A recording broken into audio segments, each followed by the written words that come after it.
Boa noite a todos. Que bom que você está aqui mais uma vez no culto dessa noite.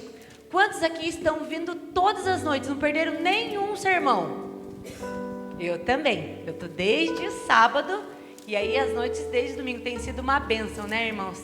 E desde o sábado eu falei, eu não vou perder essa semana de oração. E tem sido maravilhosa. Tenho certeza que cada um de vocês sai daqui assim transformado. Teve um dos sermões que eu cheguei aqui e eu estava assim com algumas dúvidas na cabeça, assim me perguntando, ai Deus, o que será que eu faço? E o pastor foi certeiro e me deu a resposta. Falei, olha, que benção. Então hoje, para nós iniciarmos mais um culto, nós vamos iniciar cantando. É um hino bem animado esse hino que nós vamos cantar. Se chama Lar Feliz. E no final de cada estrofe, ele tem ali uma repetição que a gente vai fazer uma dinâmica aqui com a igreja. Então vai ter um momento que as mulheres cantam, os homens repetem, depois os homens cantam, as mulheres repetem. E isso vai fazer com que você preste atenção na letra desse hino, para você não errar, tá bom? Eu vou dar sempre aqui a dica para vocês. Agora as mulheres, agora os homens. É aquela parte que diz assim: vou morar neste lar perenal e feliz. Ok? Vamos lá, vai ficar bem bonito.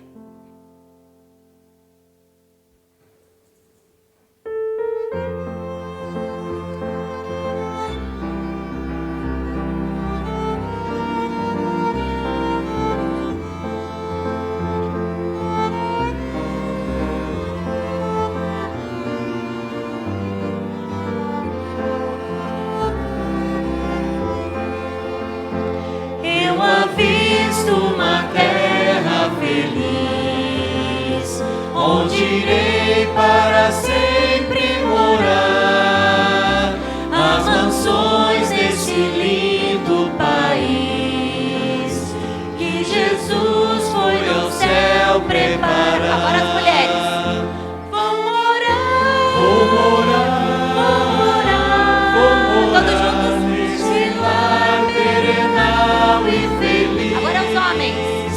Vou morar neste lar perenal e feliz. Cantarei neste lindo país belos hinos ao meu Salvador, pois ali viverei bem feliz, sem temor, sem tristeza nem dor. Novamente, mulheres. Vou cantar. Todos juntos. Neste lar perenal e feliz. Homens. Vou cantar neste lar perenal e feliz. Vai ter mais uma chance. Deixarei este mundo afinal para ir a Jesus adorar, nesse lar muito feliz e eternal, com Jesus para sempre de Agora só a igreja e as mulheres. Hei de estar nesse lar perenal e feliz. Homens. Hei de estar neste lar perenal e feliz. Amém. Vamos ensaiar mais algumas vezes que vai ficar bom. O hino que nós vamos cantar agora, para mim é um hino que me lembra lava-pés. É um hino que quando a gente está naquele momento ali de você demonstrar o teu amor ao próximo, é um hino que a gente canta assim, num momento bem solene. É o hino bem junto a Cristo. Esse hino não pode faltar no momento do lava-pés. Vamos cantar juntos? Bem junto a Cristo.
agora os homens. Lar eterno, lar de esplendor, lá estarei junto ao meu Salvador. Todos juntos. Lá cantarei Todo o seu grande amor. Amém, irmãos. Que essa seja sempre a nossa esperança. Irmãos, nós não podemos deixar de entregar, né, o nosso brinde para os nossos convidados nessa noite. Quem aqui está vindo todas as noites, pode erguer a mão novamente. Nossos convidados não adventistas, não fiquem com vergonha, vão ganhar presente, que o Zac quer distribuir os presentes mais uma vez. Pode ficar com a mão erguida, que ele vai... Isso, olha lá, ó, lá atrás tem...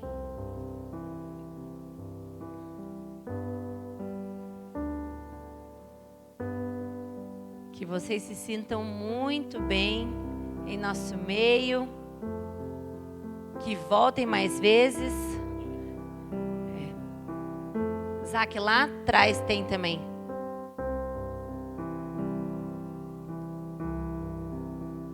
E que não seja só durante essa semana, mas que voltem aos sábados, aos domingos, quarta-feira. Aqui vocês sempre serão muito bem-vindos na casa de Deus. Que bom. O último hino que nós vamos cantar fala de uma bendita segurança. Segurança que nós temos em Cristo Jesus. E esse hino nós não podemos cantar sentado. Vamos nos colocar em pé para cantarmos juntos? Bendita segurança.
Tá bonito, igreja, todos juntos.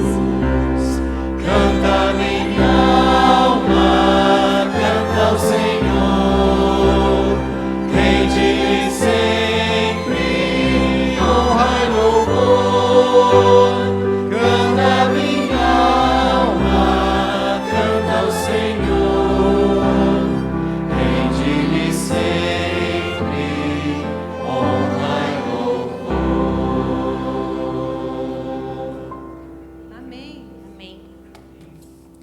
Como é bom louvar o nome do Senhor.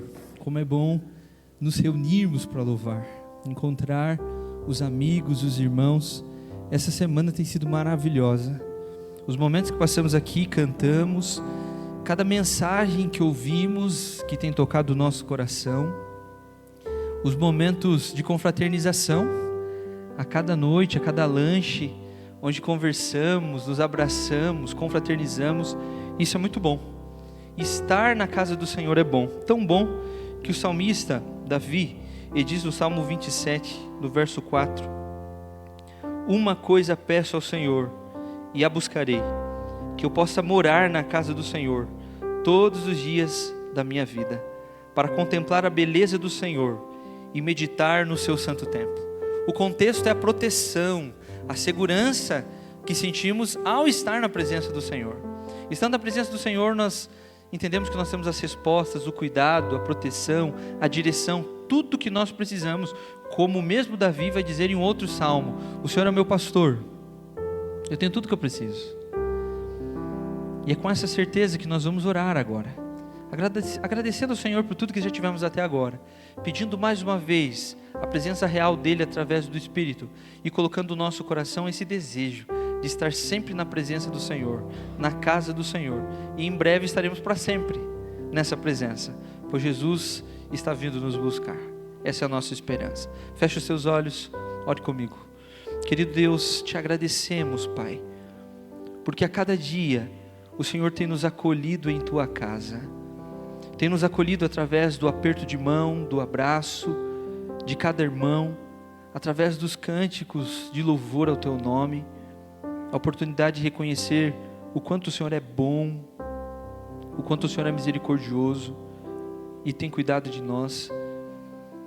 E nos sentimos, Senhor, tão abençoados, ainda mais acolhidos, porque a tua palavra tem sido aberta e o Senhor tem falado ao nosso coração através do pastor Otacílio. Quantas respostas o Senhor tem trazido, direção, e nós te agradecemos por isso, porque a cada vez que nos encontramos, não é para outra coisa senão para ouvir a tua voz. E por isso mais uma vez pedimos, ó Pai, que o teu Espírito Santo permaneça conosco agora, ao ouvir a tua palavra. Mais uma vez usa o pastor Otacílio para falar ao nosso coração, e abre o nosso coração e a nossa mente, Pai, para que possamos aprender mais do Senhor. Fica aqui conosco, te pedimos em nome de Jesus, amém.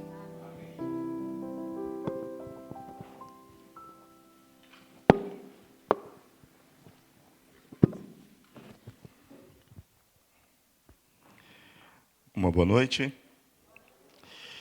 Quero convidar vocês a abrirem as Bíblias de vocês no Evangelho de Mateus, no capítulo 20.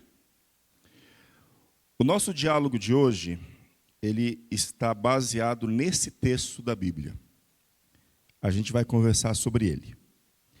Antes da leitura do texto, eu quero contextualizar, vou conversar com vocês um pouco. E aí nós vamos ler o texto e vamos continuar o nosso diálogo. Mas desde agora, tudo que eu vou conversar com vocês já está baseado naquilo que a gente vai conversar nesse texto. Eu estou muito feliz de estar com vocês, não apenas agora, mas ao longo dessa semana. Eu vinha pensando sobre isso. Os dias para mim dessa semana, eles têm sido de expectativa. Poxa, que legal, o dia vai terminar bom. Não importa o que aconteça ao longo do dia, eu sei que no final do dia vai ser muito legal, porque eu vou estar com vocês. E existem algumas razões, e eu estava pensando sobre essas razões, do porquê que eu tenho estado tão feliz de estar com vocês. Lógico, a primeira e mais imediata razão é que vocês são muito queridos, vocês têm me tratado bem, cada abraço, como eu falei ontem, cada abraço me faz eu me sentir bem, sou um ser humano, e o ser humano é reagente. Se você entrega carinho, naturalmente você vai alimentar carinho, e você... Enfim, vocês são muito bons em nutrir uma pessoa de carinho. Eu estou me sentindo muito carinhado por vocês. Aí tem o contexto da igreja em si. A igreja do Água Verde, ela faz parte de um distrito que faz parte da minha história, né? Eu sou da Vila Fani, atualmente Fani, né? Para deixar o terreno mais caro, você tira o nome de vila e deixa só Fani. Mas a minha história tem muito a ver com a geografia aqui do distrito. Mesmo o caminho que eu tomo para cá, quando eu passo aqui, ali na esquina, quando pega ali da Brigadeiro Franco com a Kennedy, eu não consigo olhar aquele mercado com outro nome que não seja Jumbo Eletro.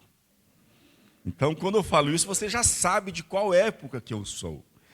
E assim, tem duas memórias assim afetivas muito fortes envolvendo o Jumbo Eletro e a Casa de Frango, que eu lembro em alguns momentos felizes da minha vida familiar com tios e tudo mais, tinha um restaurante ali no Jumbo Eletro, coisa muito antiga isso. Eu era muito criança e eu lembro da gente comendo ali e vindo umas bolinhas de margarina ou manteiga, com pão, tipo couvera assim, de um restaurante que tinha ali dentro do mercado. E, logicamente, a Casa de Frango, né? Isso aí faz parte, quem é curitibano e já comeu ali algumas vezes. Eu lembro quando a gente vinha ali para comprar ovo com 2 gemas, nem sei se isso vende ainda, mas era uma coisa que eles vendiam especificamente ali, ovo com 2 gemas, vai entender. Então, toda vez que eu fico passando ali, parece que é uma viagem afetiva.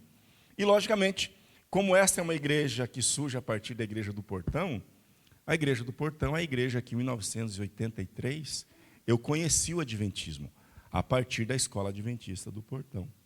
E muitos de vocês, eu já conheci lá em 97, no meu primeiro ano de ministério, quando no segundo semestre, pastor Valdir Vicens, que foi embora para os Estados Unidos, aí a associação me colocou de maneira interina ali, para cuidar da igreja até o final do ano, que o pastor Marcos Saraiva ia ser o pastor já meio que alinhavado da Igreja do Portão.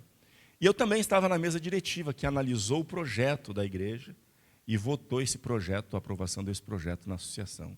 Então, enfim, eu gosto, eu me sinto em casa quando eu estou aqui. E o casal pastoral é um amor, né? Eu gosto deles desde que eu cheguei. O pastor Douglas, quando eu cheguei, o pastor Eliezer falou, olha, encosta em 2 pastores aqui, que tem muito perfil do Ministério Jovem, pastor Gustavo Moroz e pastor Douglas.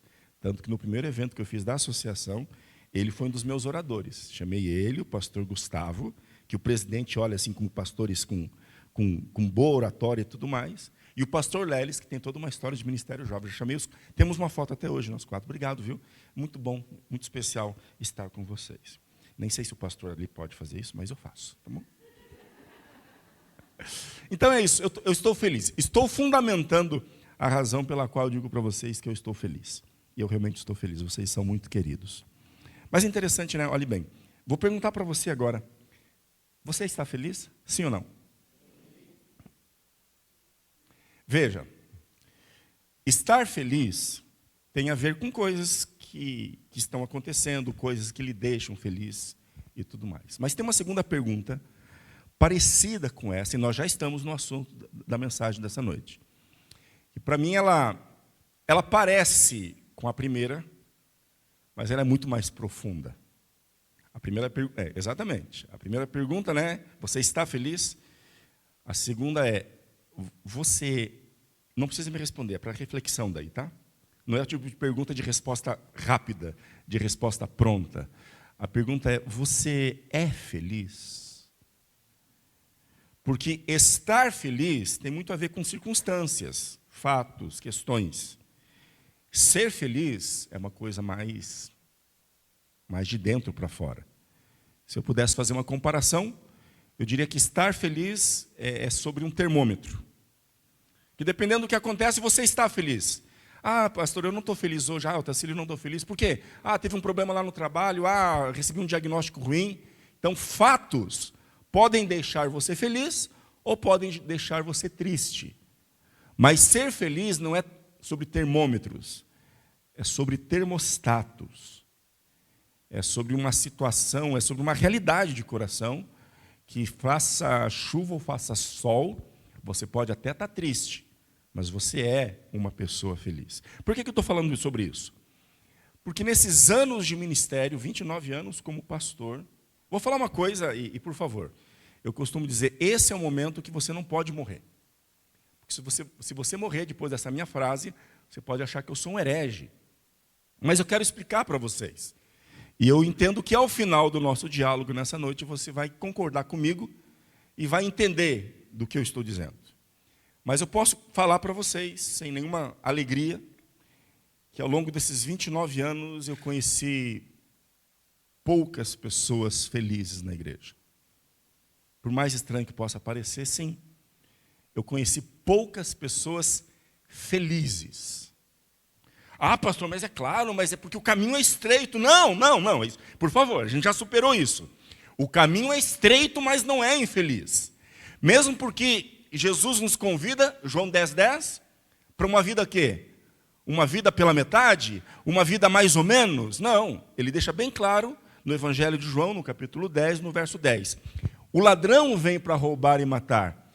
Eu vim para que vocês tenham uma vida e uma vida plena. Deus pensou a vida com ele, uma vida feliz, uma vida prazerosa. A ideia de que prazeres estão lá fora e não aqui dentro, é tudo que o diabo quer que você pense. Deus é o criador do prazer, Deus é a fonte do prazer, Deus é a fonte da plenitude, da alegria, da paz, da felicidade. E nessas coisas do inimigo, de querer fazer a gente ter uma visão equivocada, uma delas é essa. É fazer a gente achar que a vida com Cristo é uma vida de tristeza, é uma vida de provação, é uma vida de aceitar a tristeza, as lamúrias, como se fosse parte do pacote. Não faz parte do pacote.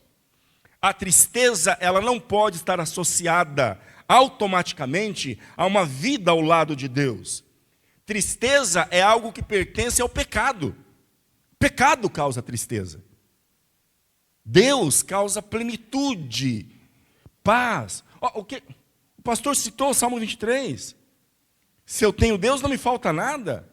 O Senhor é meu pastor, eu não sinto falta de nada, porque Deus é suficiente.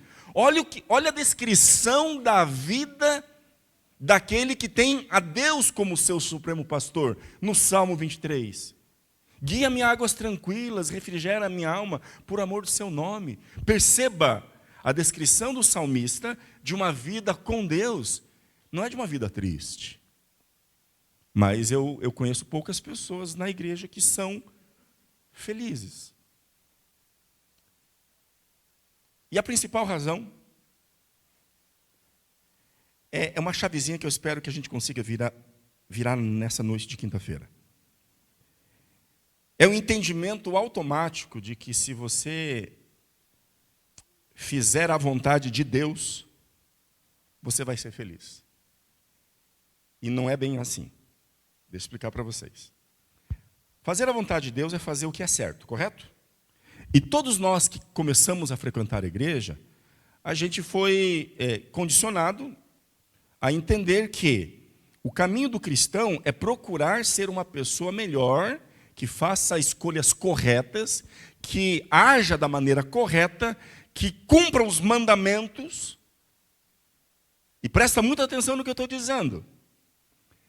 Fazer a coisa certa, cumprir os mandamentos, não é garantia de você feliz, porque não basta fazer o certo. Você precisa fazer o certo pelo motivo certo. Porque se você fizer o certo pelo motivo errado, você vai estar fazendo as coisas certas, mas teu coração não vai conseguir desfrutar do privilégio, da consequência do caminho certo. Vou dar um exemplo.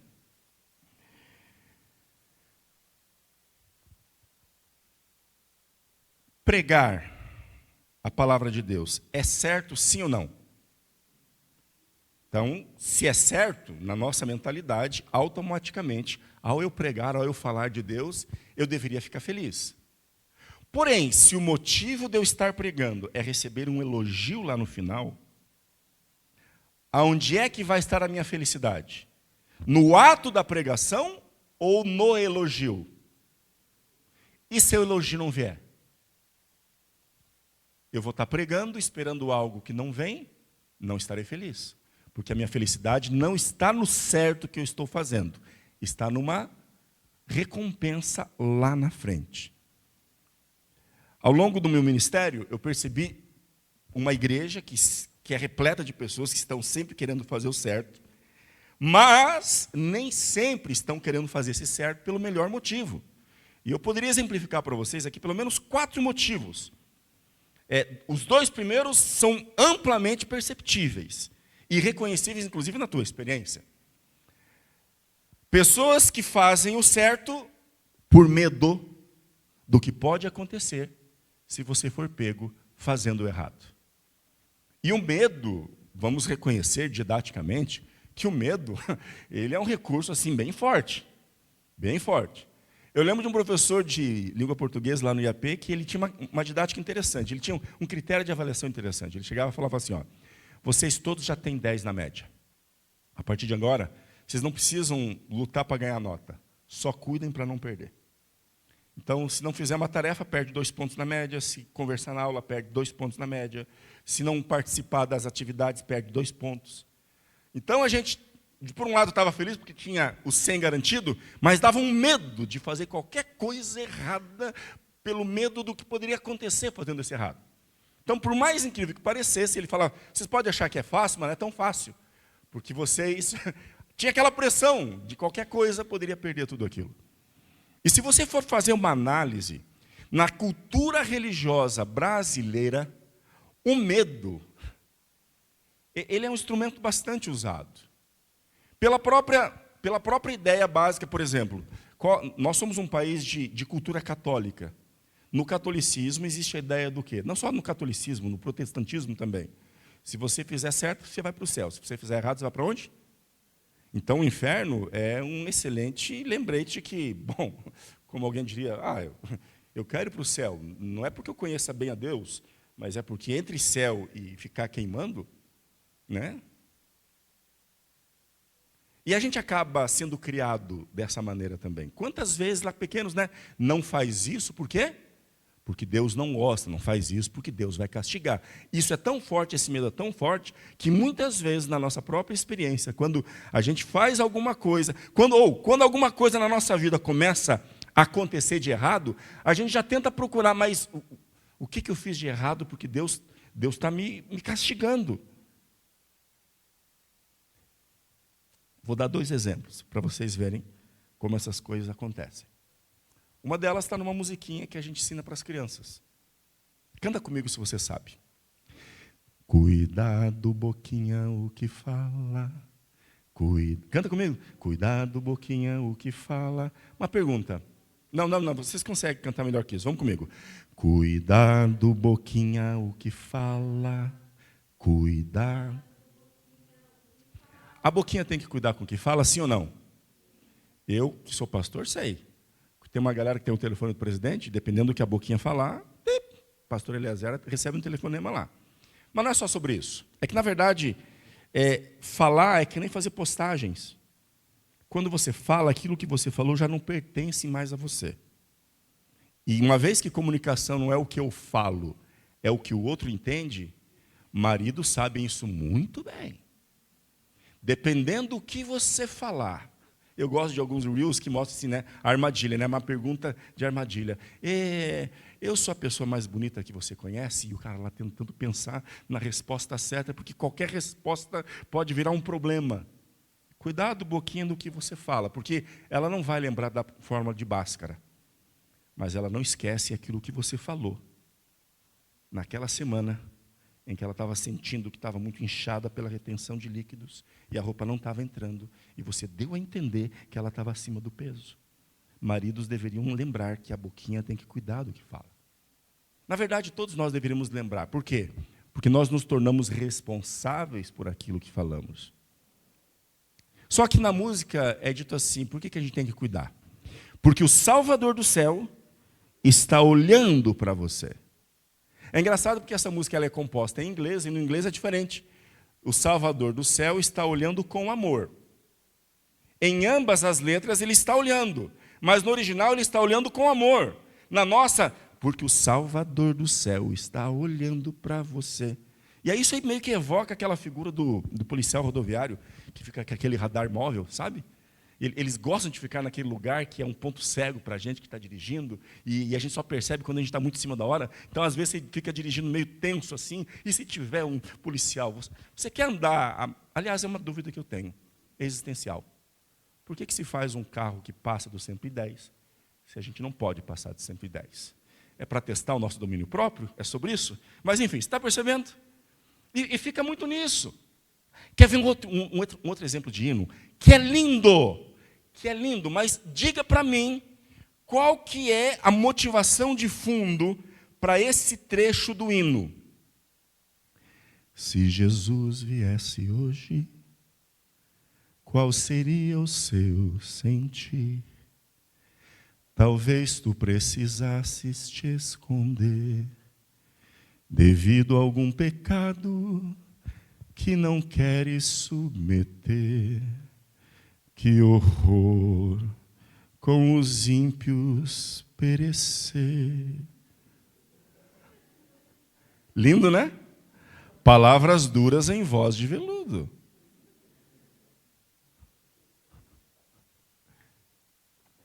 Uma outra motivação muito forte e que mobiliza bastante gente na igreja é o oposto do medo. Eu não vou usar eufemismos, mas é o interesse mesmo. O interesse. Eu faço certo pensando no resultado e no benefício que eu vou ter ao fazer o certo. E isso levou Leandro Carnal, que é um filósofo ateu, mas entende muito de religião, a dizer que eticamente, se tem um povo que não é ético, são os cristãos. Porque eles não fazem o bem pelo bem, eles fazem o bem por interesse. É aquela ideia de você assistir no Provar e Ver, de descobrir que no Provar e Ver, que aquela pessoa tinha perdido o emprego, daí decidiu empreender, e aí porque decidiu ser dizimista, virou um grande empresário, você pensa, opa, você faz contas. Olha, eu devolvo 10% e vou dobrar o meu faturamento em 5 anos? É um bom negócio. Veja, dízimo é bíblico, oferta é bíblica. Mas usar isso, pegar um envelope, colocar dinheiro dentro e entregar para que Deus libere bênçãos. Bom, aqui você pode chamar isso de dízimo e oferta. Em Brasília, é suborno e propina. Se o motivo for esse, então você está percebendo? Não é apenas o ato correto, o motivo tem que estar correto. Porque um motivo equivocado pode contaminar todo o fruto daquilo que você está fazendo. O interesse no que eu vou receber de benefício se eu continuar fazendo certo. Pois é, se você estabelece o motivo como a recompensa, se a recompensa não vier, que motivo restou? Um outro exemplo é que, em ambientes religiosos, você se comportar bem é bom, te dá status, te dá reconhecimento. E muita gente faz o certo pelo reconhecimento dos outros. Você já percebeu que se você for um bom professor de escola sabatina, chegar sempre no horário, daqui a pouco você pode até virar um diretor de escola sabatina? Você já percebeu que se você for um bom líder em qualquer área, daqui a pouco você vira um ancião da igreja? E se você continuar sendo bom, daqui a pouco você vira o primeiro ancião da igreja. E quanto maior o cargo, mais esse microfone fica importante na sua mão, você fica grandão. E aí é aquela coisa, eu estou fazendo tudo certo. Por que você chega cedo? Por que eu chego cedo? Eu sou o diácono-chefe. E aí você não é sobre julgar o outro, é sobre você fazer uma análise sobre si. Mas é interessante que existe uma correlação de ação e reação que normalmente causa efeito quando essa pessoa perde a função, quando ela perde o título, aí ela meio que já não é mais o primeiro a chegar na igreja, porque ele já não é mais diácono-chefe, já não vem mais na escola sabatina, porque não foi eleito dessa vez eleita como a diretora da escola sabatina, ele não foi eleito como professor, aí ele já nem mais vem na escola sabatina, e dependendo do que acontecer, ele decide. Eu fiz um estudo no meu doutorado e eu tive a triste constatação que grande parte das igrejas abertas, são abertas como resultado não de fervor evangelístico. Mas sabe aquele irmão que era líder e daí não foi eleito e deu um problema? Ah, não quero mais saber. Pega ele, a parentela dele vai abrir uma outra igreja para chamar de sua. Muita igreja surge de briga de irmão que ficou indignado porque, enfim. Em todo tempo, está todo mundo fazendo certo. Alguns por medo, outros por interesse, outros porque fica bom, né? Quer saber o quanto você é amado? Experimente fazer uma coisa errada. Experimente começar a agir de maneira diferente daquilo que é o padrão estabelecido entre nós com base bíblica. Aí você vai ver que o tratamento de quem age certo é um, o tratamento de quem age errado é outro. É assim que funciona na vida real. E se você já percebeu isso, dependendo do seu nível de maturidade, você faz as coisas certas, esperando o aplauso, o elogio, o reconhecimento. Nós que somos músicos temos que tomar muito cuidado, porque às vezes nós músicos podemos cair nessa armadilha. Nunca esqueçam que Lúcifer era músico. Existia uma coisa no coração de Lúcifer que foi a gênese do pecado, era a vaidade. A vaidade de ser admirado. E às vezes nós que mexemos com música, podemos cair nessa vaidade. Vou cantar. Será que as pessoas gostaram? Você está percebendo? E você está fazendo tudo certo. Mas será que não é pela vaidade, do status, do reconhecimento, do elogio? Quarto exemplo, são pessoas que fazem o certo pela inércia mesmo. Por que você está cantando? Porque está todo mundo cantando. E por que você ficou em pé? Não, falaram para ficar em pé, está todo mundo em pé. E por que você está orando de ajoelhado? Todo mundo se ajoelhou. E por que você está comendo carne vegetal? É o que tem para comer. E por que você está tomando Coca-Cola? Serviram. E por que você está indo na balada? Meus amigos estão indo. Você está percebendo? Que quem vai pela inércia vai fazendo o que está todo mundo fazendo. E esse é um problema, porque se está todo mundo fazendo certo, você está fazendo certo, mas se as pessoas começam a fazer errado, estamos fazendo errado. Mas por que você está falando mal do pastor? O pessoal estava falando mal dele, eu estava junto. Né? Hashtag fica a dica. Né? Corporativismo aqui pegou forte agora, hein, pastorzão?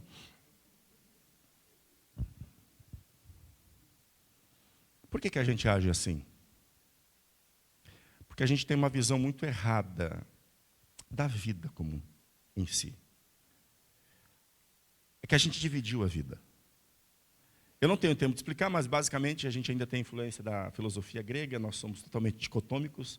A Bíblia ela é holística, ela vê a realidade como um todo, a gente divide. Conversava sobre isso semana, né? Sacro, secular, da igreja, do mundo. Eu acho interessante essa... o povo do mundo. E você é da onde, né? A gente tem isso no nosso linguajar, só que é mais do que linguajar. Esse linguajar é a ponta do iceberg de uma cosmovisão que fraturou a nossa vida em duas partes. E nós fazemos isso com tudo. Eu não tenho tempo de esgotar essas questões, mas eu quero direto no cerne da questão, que já vai nos levar para o texto, da história do texto. Nós dividimos, nessas várias divisões da vida, uma delas está naquilo assim, você passa a vida fazendo o que você precisa fazer para que você possa ter, ao final do mês, o dinheiro, o salário, para conseguir, então, ter o que você quer ter e fazer o que você quer fazer. Então, por exemplo, tem aquela roupa lá, na C&A, gostei dela, mas eu tenho que juntar dinheiro. Então, vou ter que trabalhar para ter aquela roupa. Apareceu aqui no meu Reels, aqui, no meu feed, apareceu um lugar lá em Gramado, eu quero viajar para Gramado, eu quero descer para BC, beleza? Nas férias ou no feriado, mas para você descer para BC ou ir para Gramado, você vai ter que trabalhar, juntar o dinheiro para que no feriado ou nas férias, então você consiga, enfim, fazer aquilo que você quer, ou ter aquilo que você quer. Nisso, você passa a semana trabalhando, esperando a sexta-feira, o final de semana ou o feriado. E aí, automaticamente, você vai dividindo a sua vida entre a parte que você faz o que tem que fazer, para conseguir a segunda parte, que é desfrutar daquilo que você realmente quer. Se você ouvir Clóvis Barros Filho, ele fala de uma maneira muito interessante sobre isso, que a gente abre mão da felicidade da vida quando você coloca o happy hour no final da sexta-feira, quando o happy hour deveria ser no começo da segunda-feira. Porque você vai ter uma semana inteira de trabalho pela frente, que você se condicionou a achar que é um problema, que é um obstáculo a ser cumprido para que você, enfim, chegue na sexta-feira. Tanto que a gente diz, né? Sextou. Não, deveria falar, segundou. Porque a vida é o que está acontecendo aqui agora. E a gente acaba trazendo essa mentalidade para a própria igreja. Porque igreja, para nós, acaba se transformando nisso que eu tenho que viver, nisso que eu tenho que suportar, nisso que eu tenho que observar, para que quando Jesus voltar, então eu tenha a recompensa. Aí sim, quando ele vier, aí a felicidade estará garantida. Mas não é o que ele pensou para você, porque ele deixou bem claro. Eu vim para que vocês tenham vida, e vida em abundância. Essa vida a partir de quando? A partir de agora. Começou a caminhar com ele, aceitou Jesus no seu coração, é onde a vida deve começar. E não apenas esperar por um futuro, e hoje viver com a cabeça totalmente distorcida da plenitude que seria viver com ele. Da plenitude que seria viver com ele. E para mim, se tem uma história que exemplifica bem essa nossa realidade, é a história que está ali em Mateus, no capítulo 20. Alguns anos atrás, meu irmão João Silvestre Porfírio Júnior estava assistindo um culto do JVV, que estava sendo transmitido. E depois daquele culto, ele me ligou e falou: Tassinho, que é como eles me chamam, lembrem? Eu tenho uma pergunta para fazer. Fiquei com uma dúvida do que você falou. Você pode conversar um pouquinho? Eu falei, claro. Aí ele me fez algumas perguntas que eu vou fazer no lugar dele e eu vou pedir que vocês respondam. Então, eu sou meu irmão e vocês são eu. Responda, meu irmão. A primeira pergunta que ele fez foi o seguinte: me diga uma coisa. Quer dizer, então, que se eu me arrepender dos meus pecados e pedir perdão a Deus, Ele vai me perdoar? Sim ou não? Ok, ufa. Então, estamos pensando igual. E se Ele me perdoar e eu pedir para Ele me salvar, e eu morrer nessa ideia, pedindo perdão e querendo ser salvo, Ele vai me salvar? Sim ou não? Sim ou não? Sim.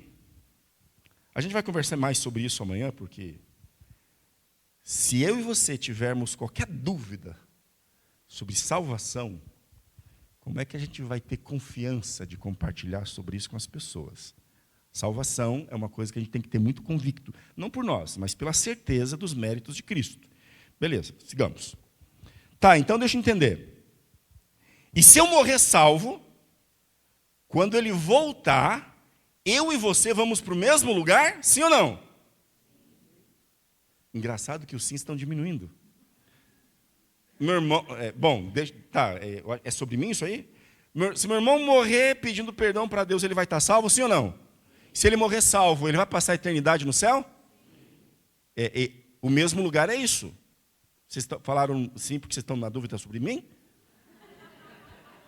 Eu respondi para ele sim. Aí ele fez uma última. Tá, então quer dizer que, vamos imaginar que lá com 60 anos, quando ele me perguntou isso parecia tão longe, né? Hoje ele tem 52. Lá com 60 anos, imagina que eu estou com câncer, é um câncer terminal, 6 meses de vida, aí eu vou para o hospital Horácio Gettner, daí chega um dia lá o médico, estou bem na final, paliativo, o médico chega e fala: olha, João, hoje à tarde você vai morrer. É teu último dia de vida. Se naquele último dia eu começar a pedir perdão e de coração pedir perdão para Deus por tudo, eu vou morrer salvo, sim ou não? Eis o ladrão na cruz, né? Sim. Aí ele falou: tá, então deixa eu ver. Eu fiquei um dia pedindo perdão para Deus, e você está na igreja desde os 9 anos. Se a gente morrer com a mesma idade, você ficou 41 anos, 51 anos, fazendo tudo que a igreja falava para você fazer, e eu passei a vida toda fazendo o que eu queria. E no final a gente vai para o mesmo lugar? Daí a pergunta, né? Que vantagem você leva nisso, então? Você concorda com o meu irmão? Você concorda com a mentalidade dele? Então vem para a Bíblia. Eu vou dizer que você concorda, você só não quer eticamente reconhecer isso. Porque eu acabei de induzir vocês a uma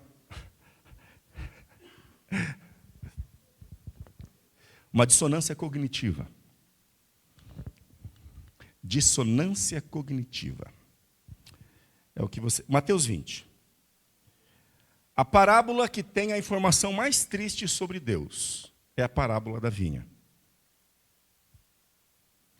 Porque o reino dos céus é semelhante a um dono de casa, que saiu de madrugada para assalariar trabalhadores para a sua vinha. E tendo ajustado com os trabalhadores a 1 denário por dia, denário era o salário de um dia de trabalho. Quanto que seria hoje o salário de um dia de trabalho? Alguém sabe me dizer? R$50? É por isso que o povo não quer trabalhar. Você está pagando R$50 por dia? Mas que... Alguém paga mais do que R$50 por dia, por favor? Quanto que seria hoje R$50 por dia?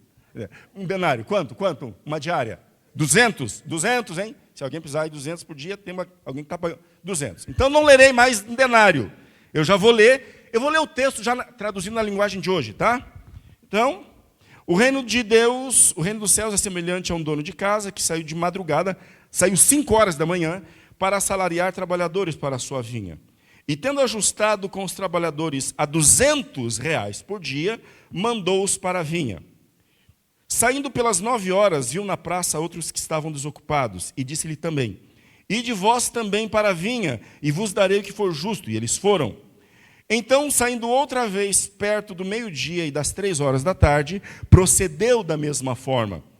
E saindo por volta das 5 horas da tarde, encontrou outros que estavam desocupados e perguntou-lhes: Por que vocês estão aqui desocupados o dia todo? E eles responderam: Porque ninguém nos contratou, ninguém nos chamou. Então lhes disse ele: Ide também vós para a vinha. Às 6 horas da tarde, disse o senhor da vinha ao seu administrador: Chama os trabalhadores e paga-lhes os R$200, começando pelos últimos, indo até os primeiros. Vindos das 5 horas da tarde, receberam R$100 cada um deles. Ao chegarem os primeiros das 6 horas da manhã, pensaram que receberiam mais, porém também estes receberam R$200 cada um. Mas, tendo recebido, murmuravam contra o dono da casa, dizendo: Esses últimos trabalharam apenas 1 hora, contudo os igualastes a nós, que suportamos a fadiga e o calor do dia. Olha para mim. Vamos destrinchar aqui a parábola. Quem é quem nessa parábola? A parábola ela é uma ilustração, uma metáfora. Quem é quem? Quem é o dono da vinha? Deus. O que é a vinha? A igreja. Quem são os trabalhadores da vinha? Nós, os membros da igreja. Então, daí fica lógico, né? Os trabalhadores das 6 horas da manhã são aqueles que estão há mais tempo na igreja do que aqueles que chegaram às 5 horas da tarde. Você acha que seria justo você trabalhar 1 hora e receber a mesma coisa do que alguém que trabalhou o dia todo? Você acha que é justo isso dentro do ambiente de trabalho? A gente não acha que isso é justo. Por isso que eu consigo entender a mentalidade do meu irmão. Que vantagem você leva nisso? E é interessante que a frase daqueles que estavam desde cedo era bem essa, né? Mostra bem o sentimento deles. Poxa, os senhores os igualaste a nós, que estamos aqui suportando o cansaço e a fadiga do dia. Cansaço e fadiga, o calor e a fadiga, o cansaço e o calor. Você conhece o sentimento de cansaço? Você sente isso no culto quando ele demora. Você já percebeu que a gente tem um horário que a gente quer ir embora? Não sei quem é atleticano e quem é corintiano aqui, mas se você chegou em casa ontem e ligou a TV, se você era corintiano, chegou o momento que você queria que o jogo terminasse logo. E se você era atleticano, só queria que o jogo não terminasse para o Atlético empatar. Eu gosto do conceito de felicidade, que diz que felicidade é um instante de vida que você gostaria que durasse um pouquinho mais. Então, se felicidade é um instante de vida que você gostaria que durasse um pouquinho mais, quando você quer que acabe logo, você está no lugar oposto da felicidade. Tudo aquilo que é bom, a gente quer que continue. No domingo, eu estava assistindo a Orquestra Sinfônica do Paraná, e eles estavam executaram 2 obras, mas a segunda obra, a Sinfonia número 5 de Tchaikovsky, É uma música que me toca profundamente. Pela própria história dela, qual que é a temática dessa música, pela história que eu tenho com essa música, o momento da minha vida que eu ouvi essa música e ela me fazia ter esperança, assim, e a própria execução da orquestra que estava assim magistral. Eu me emocionei ouvindo o quarto e último movimento. E depois, quando eu fui falar com o maestro, e aí ele comentou, pediu oração, porque ele está com câncer e tudo mais. Então foi uma experiência muito especial. Mas é engraçado que quando eu estava emocionado, ouvindo eu falar, sabe aquela vontade de que eles ficassem tocando direto assim? Que entrasse num looping, assim, aquele quarto movimento, tem um trecho ali muito lindo que eu ficava... Se eles ficassem tocando meia hora o mesmo trecho ali, que dura normalmente 2 minutos, eu ficaria feliz. Sabe quando você ouve uma música que você gosta tanto, e aí você fica ouvindo, você quer ouvir mais, por quê? Porque aquilo te fez bem. Você foi feliz naquele momento. Sabe uma experiência, aquela praia que você foi, e você pensa, eu quero voltar naquele lugar. Tem lugares que eu visitei com a minha família, que eu tenho desejo de voltar. Por quê? Porque eu fui feliz. Mas eu não quero voltar na minha infância com meu pai bêbado. Você está percebendo? Por que a gente tem pressa de ir embora da igreja? Por que a gente se cansa do culto? É porque a gente entende isso aqui como uma obrigação. E por que a gente entende isso aqui como uma obrigação? E aí vem o primeiro verso desse texto todo. Porque o reino dos céus, infelizmente, é semelhante a um dono de casa que precisou assalariar trabalhadores para a sua vinha. O que isso fala sobre Deus? Vou explicar para vocês. Veja que a Bíblia ela foi escrita num contexto de uma sociedade agropastoril. Tem até um salmo que explica bem esse conceito quando diz: quem lança a semente sem lágrimas, recolherá em como? Recolherá como os feixes? Com grande alegria. Na mentalidade daquele povo, trabalho era preparar terra, lançar semente, cuidar da planta. Colheita não era trabalho, colheita era feriado. Tanto que uma das festas anuais era a festa das primícias. Uma semana toda de feriadão. Deus criou os feriadões. Uma semana toda de feriadão em que eles fariam o quê? Colheriam. Colheita na Bíblia não é trabalho. Colheita é a recompensa do trabalho. E os teólogos entendem que esse pessoal foi contratado em grande quantidade para quê? Para manutenção da vinha? Não. É para a colheita mesmo. É na colheita que você precisa de mão de obra adicional. Quem já lidou com agricultura sabe disso. Vai colher as maçãs. Na época da maçã em São Joaquim, um monte de gente pegava trabalho temporário. Porque tem uma janela de tempo para você colher as frutas e tudo mais. Mesma coisa. Então, a colheita era uma festa. Agora, numa festa, quem é que você chama numa festa? Vai ter aniversário, é uma festa. Quem é que você chama? Quem é que você convida? Os amigos, familiares, pessoas que você gosta. Eu lembro que alguns anos atrás, me deu um clique quando eu estava lendo uma sessão na revista Veja, e lá falava, curiosidade daquelas partes sociais, que a Ivete Sangalo tinha ido cantar no aniversário e cobrou um cachê de tantos R$1.000. Eu li aquilo, pensei, seguramente não foi o aniversário do pai, da mãe ou da irmã ou de algum amigo. Ela só cobrou para cantar no aniversário de alguém que ela não conhece. E seguramente a filha dela nunca vai precisar pagar para a mãe dela cantar no aniversário dela. Mas por que essa pessoa teve que pagar? Porque a Ivete Sangalo não é amiga dela. Por que o dono da vinha teve que pagar para ter pessoas naquele que é o momento mais feliz do ano para ele? Aí vem para mim a triste história. É que Deus não tem amigos.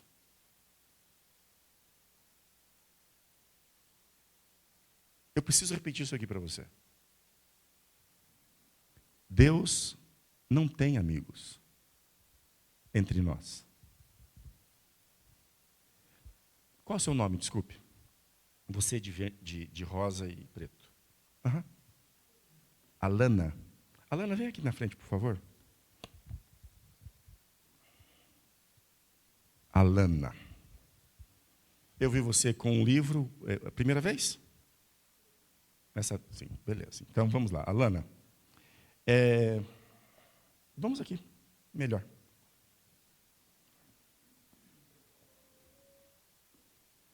Prestem atenção. Me dá um abraço. Vamos lá. Eu estava reparando vocês ali no banco. É um banco muito querido por mim ali.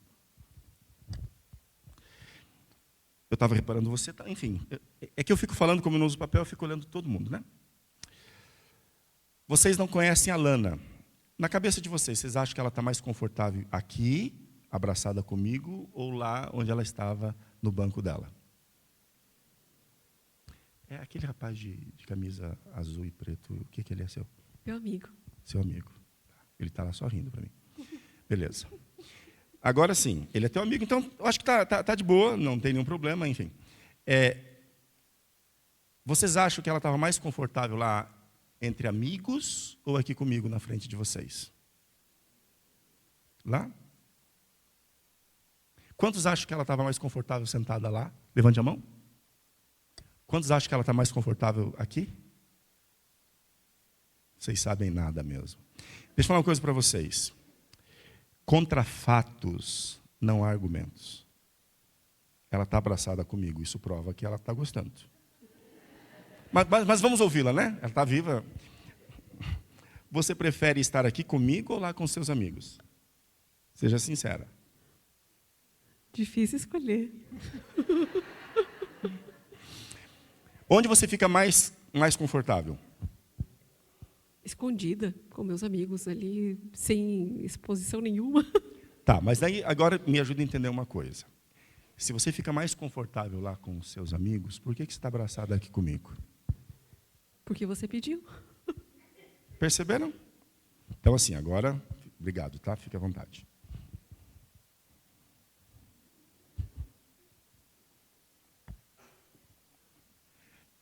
É isso aí. Para mim, esse é um exemplo bem terminado, que fala sobre a Lana e fala sobre todos nós. Por que a Lana veio? Por que ela me abraçou? Por que ela continuou abraçada? Porque eu pedi. Isso mostra que ela, primeiro, é uma pessoa muito educada e bem gentil. Porque ela ainda falou, ela foi educada, não era difícil pensar. Foi tão difícil que quando eu falei, fique à vontade, ela... Sobrou só lembrança de Alana. Então, isso mostra duas coisas. Primeiro, que ela é educada. Ela é obediente, né? E segundo, que dela eu só tenho isso. A educação. Eu tive o abraço dela, mas eu não tenho o coração dela. Quem tem o coração dela são as pessoas que estão naquele banco. E é por isso que quando ela ficou livre, ela foi para estar com eles. O que aconteceu com ela no final, o que acontece com cada um de nós quando o sábado termina. Quando o culto termina. Ok, estou livre, terminou, vou para casa. O sábado acabou, pronto, agora eu posso ligar de novo. É isso. E por que é assim? Eu estou sendo honesto com vocês.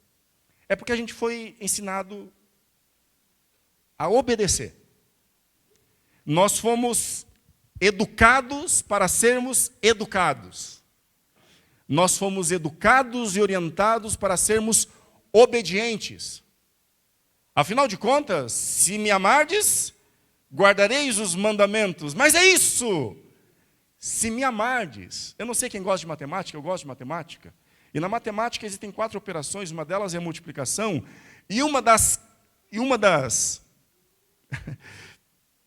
características, propriedades da multiplicação é que a ordem dos fatores não altera o produto.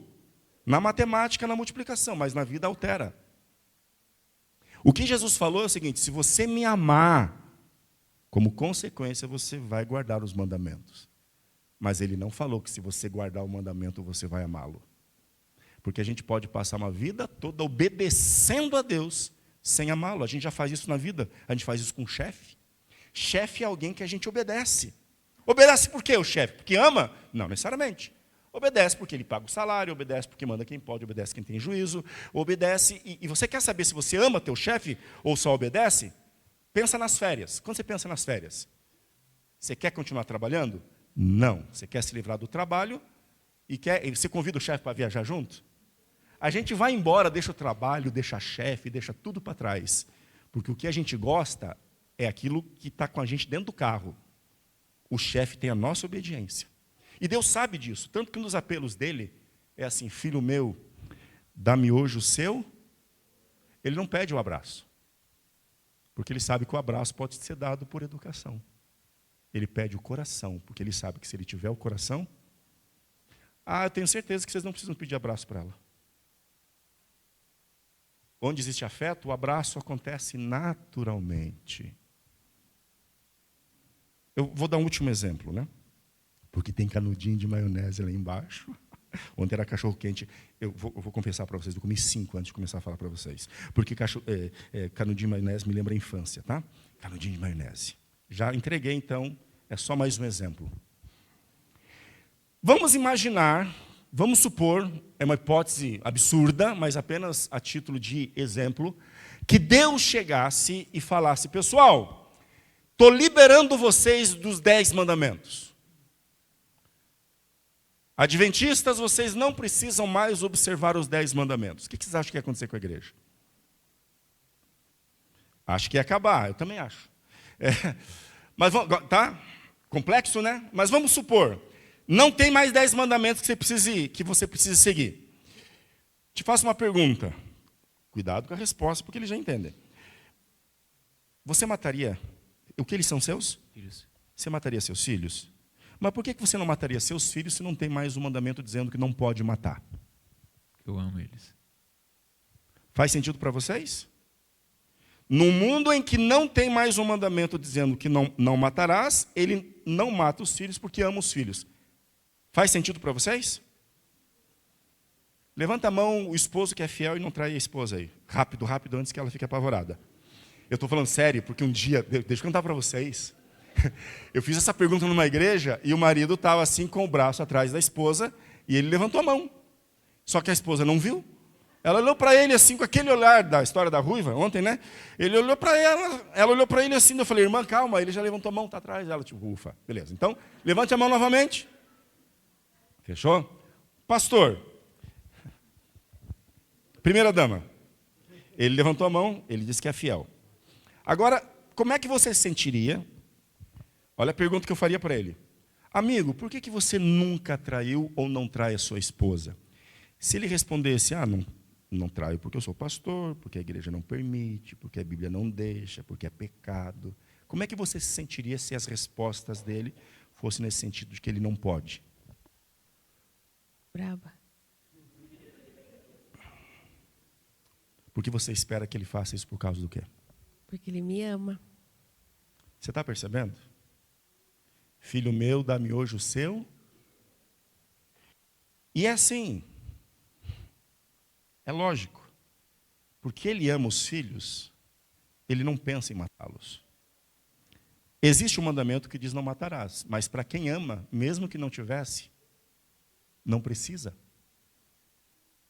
Quando você estuda ética, você descobre que as leis existem para emular comportamentos amorosos.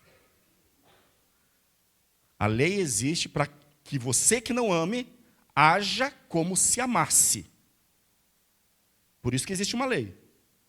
Porque quem ama, não precisaria ser lembrado que tem que ser fiel, que tem que preservar a vida. Quem ama quer cumprir essa lei. É por isso que Jesus falou: se vocês me amarem, vocês vão querer guardar os mandamentos. E de verdade, está pesado os dois no teu colo? Está pesado ser fiel? É difícil fazer a comida que o seu filho gosta? Não. Porque quando você ama, você encontrou a razão certa de fazer o certo. As pessoas que eu encontrei felizes são aquelas que aprenderam a amar a Jesus, a amar a Deus. E agora eu vou te falar uma coisa que você vai concordar comigo. Vamos reconhecer que todos nós conhecemos alguns amigos que são cristãos, que não frequentam a nossa igreja, que não são educados a obedecerem os mandamentos, mas eles parecem muito mais apaixonados. Eles falam de Jesus com muito mais brilho nos olhos. Não estou dizendo que eles estão certos em não observarem os mandamentos, mas parece que eles foram criados numa outra ideia de pensar bastante em Jesus. Isso produz... Não sei se você conhece alguém da renovação carismática, algum católico da renovação carismática, ou se você conhece algum batista bem fervoroso. E essas pessoas, elas falam de Jesus assim, os olhos brilham. A gente brilha falando da Ellen White. Ei, Ellen White é uma serva do Senhor, ela não é o Senhor. A irmã White é uma serva do Senhor, ela não é o Senhor. Se a gente fala mais de Ellen White do que de Jesus, alguma coisa está errada. Se a gente fala mais de Davi, de Pedro, de qualquer pessoa, de Maria, de José do que de Jesus, nós somos cristãos. Onde é que está o nosso coração? Onde é que está o nosso brilho no olhar? Então, eu sinto que é isso. Deus não tem amigos. Ele tem filhos e filhas obedientes, que estão fazendo tudo certinho, esperando as liberações ou a recompensa final. Quando Jesus voltar, aí estão esperando o Yakult de 2 litros, está vendo? Se ele tivesse amigos, as pessoas teriam prazer de estar na vinha. Ficariam felizes. E quando é 6 horas, eles iam querer continuar com o amigo deles. A Lana só foi embora porque ela não é a Maressa. Se ela fosse a Maressa, que é a minha filha... Não, tá bom, a Maressa também não ficaria de vergonha lá na frente. Mas, enfim, você entendeu a ideia.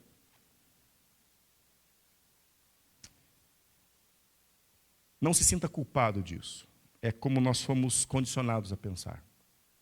A obediência acima de qualquer coisa. A obediência, ela é consequência natural de um coração que ama a Deus. A gente aprendeu a obedecê-lo, mas a gente não aprendeu muito bem a amá-lo. E tem um hino que toca o meu coração, não vou cantar, lógico, quem vai cantar? Já pode vir quem vai cantar, por favor? A Suelen pode vir aqui. Mas o hino fala assim: se buscares conhecê-lo, ó sim, amá-lo-ás também. E o que vai acontecer? Manhã feliz despontará para ti. Veja, a gente precisa contemplar mais a Jesus. A gente precisa falar mais sobre Jesus. Falei isso no começo da semana, tem muito assunto importante que ocupa o púlpito. Mas o assunto central é a pessoa de Cristo Jesus. E se a gente pensar mais sobre Ele, se a gente contemplar mais sobre Ele, o nosso coração vai sendo atraído a Ele. E se a gente aprender a amá-lo, que é uma coisa que a gente não sabe naturalmente, mas o Espírito Santo pode nos ajudar, aí a gente vai fazer, vai ser diferente. Vai ser diferente. Hoje eu posso dizer para vocês, ao longo da minha jornada, hoje eu posso dizer que eu aprendi a amá-lo. E é tão bom. Aí quem paga o pato é você, porque eu não quero mais parar de falar dele. Aí dá horário, dá 9h15, para eu terminar, mas... Por isso que eu gosto de fazer vigília. Porque na vigília ninguém tem pressa. A gente pode pensar, a gente pode refletir. A gente assiste 2 horas de filme, mas não pode ouvir 30 minutos sobre ele. É complexo isso. Que Deus tenha misericórdia de nós e que Ele nos ensine, Ele nos guie, Ele nos molde de dentro para fora. Que Deus abençoe vocês.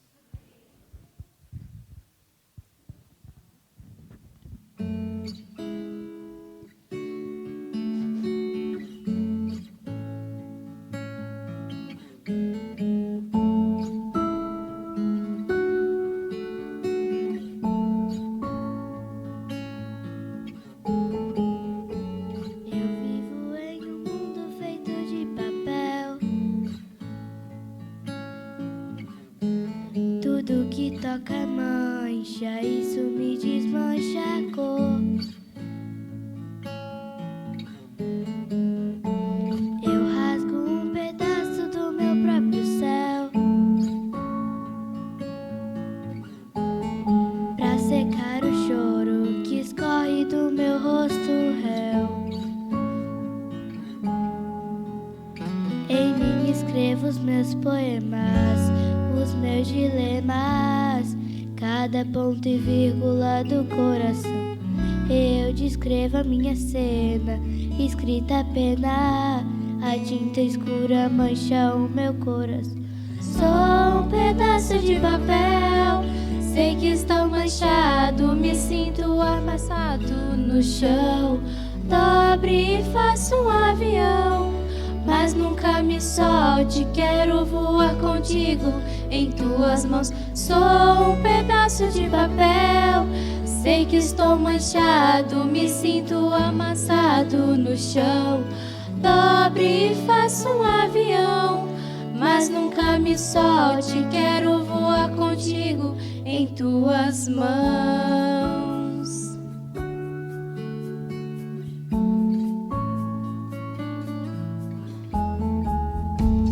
Eu vivo em um mundo feito de papel. Tudo que toca mancha, isso me desmancha a cor. Eu rasgo um pedaço do meu próprio céu pra secar o choro que escorre do meu rosto réu. Em mim escrevo os meus poemas, os meus dilemas, cada ponto e vírgula do coração. Eu descrevo a minha cena, escrita a pena, a tinta escura mancha o meu coração. Sou um pedaço de papel, sei que estou manchado, me sinto amassado no chão. Dobre e faço um avião, mas nunca me solte, quero voar contigo em tuas mãos. Sou um pedaço de papel, sei que estou manchado, me sinto amassado no chão. Dobre e faço um avião, mas nunca me solte, quero voar contigo em tuas mãos. Oh, oh, oh, oh.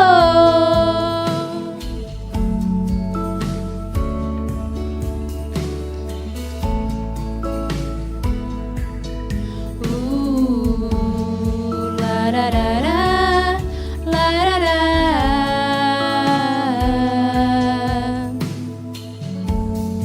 Larará, larará.